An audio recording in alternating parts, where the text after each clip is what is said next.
Hey guys, this is Mark Jr. with All Clear Cleaning answering some questions. We had a customer in Atlanta and she wants to know why gutter cleaning is so important.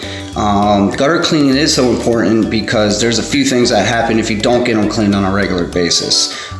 When they end up getting clogged and not cleaned out, they get real heavy, the water holds in there, and two things could happen when that occurs. The first thing that could happen is water could actually back up and create a leak in your house and damage drywall and create all kinds of problems for you. So the second thing that could happen is the actual gutters themselves get heavy and they start pulling off of however they were attached to the gutter. So you'll end up having gutters that are hanging off of the fascia board instead of where they belong. So there's a lot of damage that can be done if you don't get them cleaned out, once a year at the least, I would say.